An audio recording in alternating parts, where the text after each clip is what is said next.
세상에요. 물려줄 게 없어서 이런 걸 물려줍니까, 김복준 의원님? 예.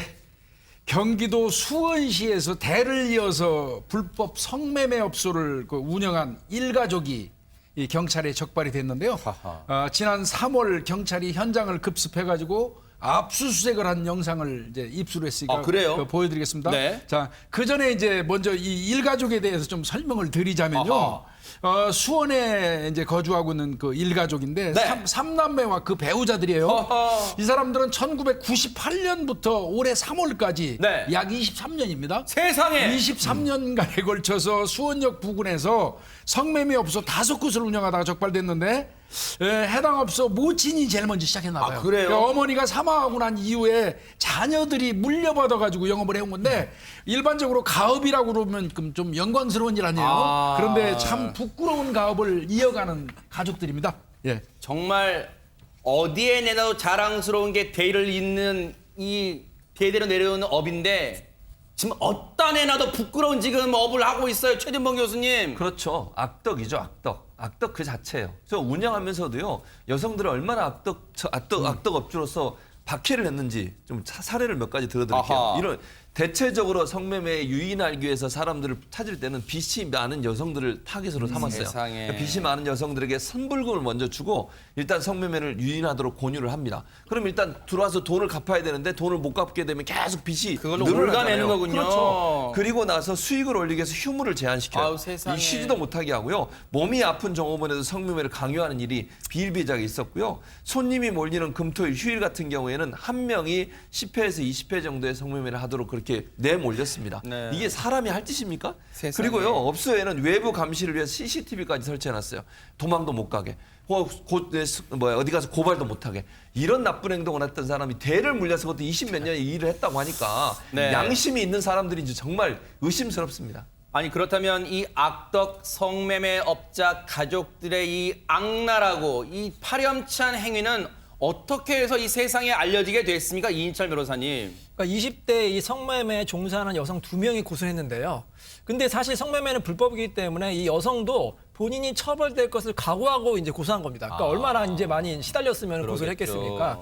그래서 그 사람들의 주장에 의하면 성매매를 강요당하고 금품을 빼앗겼다고 이제 주장을 해서 수원지검에 고소장을 접수했는데요. 이 사건을 넘겨받은 경기남부경찰청이 해당 일가족의 운영업소 5곳 중에서 3-4곳과 주거지를 압수수색해서 이제 밝혀지게 된 것입니다.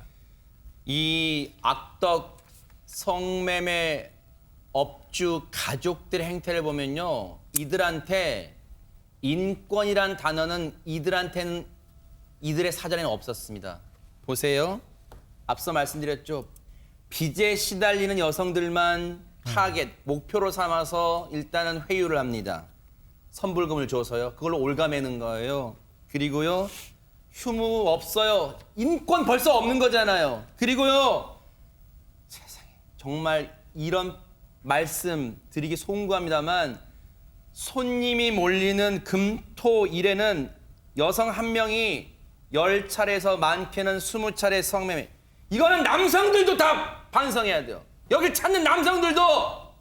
그리고 업소에는 외부 감시할 수 있는 CCTV 시설. 여기는요. 인권이라고는 찾아볼 수가 없는 인권의 사각지대였습니다. 관련해서 경찰 얘기 들어보시고 이어가 보도록 하겠습니다. 까지 확인된 것만도 98년에 시작한 게 확인이 된 거예요. 또 그 이전에부터 했을 거로 저희들은 판단하고 있는데 그 어머니는 돌아가셨고 사망했고 이들은 이제 계속해서 그 최근에만 1-2년 정도 운영했다라고 이제 계속 진술을 하고 있지만 저희들이 금융거래 추적 수사하고 그다음에 그 성매매 종사자들 조사 그다음에 거기 나온 그 선불금 차용증들 있죠.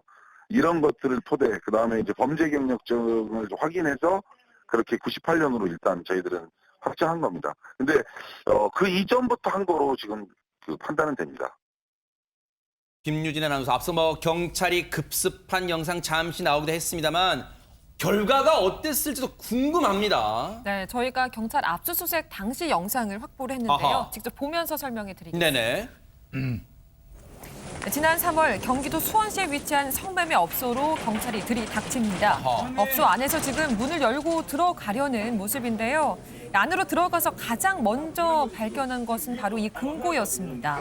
여성 한 명당 한 칸씩 나눠져 있어서 성매매 비용을 구분한 8칸짜리 금고였고요. 네. 이번엔 철제 금고를 업소 밖으로 가지고 나와서 소방대원과 함께 강제로 뜯어보니까 그 속에서는 수많은 통장들이 모습을 드러냈습니다. 그리고 지금 금고를 열 때마다 쉼없이 현금 다발들이 쏟아져 세상에, 나오는데 세상에. 이날 발견된 것만 총 4,800여만 원에 이르렀다고 하고요. 지금 보시는 건 액세서리 상자를 열고 나니까 지금 스펀지 밑에서 여러 개의 순금 덩어리가 발견이 된 겁니다. 이번엔 껌 상자인데 여기 뭐가 들어있겠어 싶으시죠? 이 안에서는 숨겨둔 금 10돈짜리 황금 열쇠가 나왔습니다. 무슨 진짜 범죄 영화보다도 더 진짜 영화 같은 장면들이 눈앞에서 펼쳐졌습니다. 그런데 저 번쩍번쩍 빛나는 금덩어리들 김복준 의원님 예, 전부 여성들 착취해서 예, 다 얻은 거잖아요. 맞습니다. 이제 아마 이들이 뭐 한 23년 했다고 그랬잖아요. 아마 근데 98년 이전부터 한 걸로 보인다면 23년 넘을 겁니다. 그러니까 수년 동안 해오면서 처벌은 한두 번 정도 받은 거예요. 그 당시에는 윤락행위 등 처벌방지법이에요. 네. 그런데 이제 지금은 이제 성매매 처벌법으로 바뀌었죠. 아하. 그 윤락행위 등 처벌법으로 처벌을 받으면서 이 사람들이 이 행위가 처벌받고 또 불법으로 수익한 돈은 몰수 내지 추징될 수 있다는 인식을 가졌어요. 그렇기 때문에 요거 그대로 두면은 뺏길 수 있다는 생각을 해가지고 저런 식으로 이제 그 현금 다발로 따로 만들어 놓고 은행에도 네. 잘 안 넣고요. 껌통에다가 저렇게 10돈짜리 황금 열쇠 만들어서 놓고 64종인데 7,200만 원 상당의 귀금속이라고 해요. 또 금고 속에는 그 다량의 통장이 있고요. 지금 보시면 저기 열은 거 있죠. 칸칸이 나눠져 있지 않습니까? 네. 금고. 저거는 여성의 숫자를 말합니다. 한 칸당. 성매매 이후에 그 여성이 거기다 꼭꼭 넣는 거예요. 아하. 그래서 나중에 계산하는 형태를 취하기 위해서 네. 특별한 형태의 금고를 저렇게 만드는 겁니다. 세상에. 그런데요, 안진용 기자님, 여성들을 올감했던 그런 어떤 장치들도 압수수색 당시 발견됐다면서요? 네, 이 경찰은 압수수색 당시 영업장부 그리고 차용증을 다수 발견을 했습니다. 이 차용증 내용이 중요한데 그걸 말씀드리면 특정 지역, 즉 윤락 지역에서 일을 하는 것을 알고 있음이라고 적혀 있었다는 겁니다. 여기에 사인을 한 건데 이게 어떤 의미냐면요. 이 성매매가 나중에 적발되더라도 강요가 아니라 이 여성들이 동의를 했다는 식으로 세상에. 주장을 할 수 있다는 거죠. 적발 시의 형량을 줄이기 위한 용도였을 수가 있고요. 오히려 반대로 생각했을 때 이 영업 장부와 차용증은 이들이 성매매, 불법적으로 일을 벌여왔다는 것에 대한 증거가 될 수가 있습니다. 진짜 이거 너무 황당하고 분노치입니다. 이런 걸 대의를 위해서 해요. 저 사람들 어떻게 되는 겁니까, 김복준 의원님 그러면? 일단은 뭐 이 사람들 5명, 3남매와 그 배우자 이렇게 합치니까 네. 5명이 되는데 5명 중에 2명은 지금 현재 구속을 했고요. 나머지는 이제 불구속 입건해서 조사하고 있는 것 같고. 근데 저 사람들한테 가장 큰 거는 불법 수익한 돈에 대한 문제죠. 아하. 그래서 경찰이 보건대 불법 수익한 돈은 약 128억 정도로 보고 있어요. 그 중에서 62억 원 상당을 특정을 한 겁니다. 네. 그래서 이제 이 기소 전 그 추징 보전 명령을 그 신청했고 법원에서 인용이 돼 버렸어요. 아하, 네. 그러니까 적어도 62억 원 정도는 경찰이 확보한 상태에서 저들에 대한 재판이 진행 중에 있는 겁니다. 네. 여러분들 기가 차지 않습니까?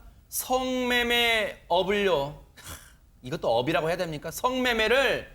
불법 성매매를 대의를 이어서 해왔대요. 근데 가족이라잖아요. 어떻게 구성이 돼 있는지 경찰 얘기 마저 들어보시고 이어가 보도록 하겠습니다. 그 가족이 4남매인데 가장 큰 아들은 일단 건물주로만 확인이 되고요. 성매매 알선이나 이런 혐의는 지금 아직 입증이 안 돼서 입건을 안 했고 3남매를 입건했고 그 둘째는 여자인데 거기에 이제 남편, 그다음에 셋째는 아들인데 거기에 이렇게 5명을 입건한 겁니다. 그 여성분들 지금이라도 좀 자유의 몸이 될 수 있게 우리 사회가 따뜻하게 보듬고 안아줘야 될 것 같다. 이런 생각도 해봅니다. 얼마나 그동안 그 지옥 같은 삶에서 정말 공포에 떨었을까요? 정말 삶의 치욕에 떨었을까 그런 생각도 해봅니다.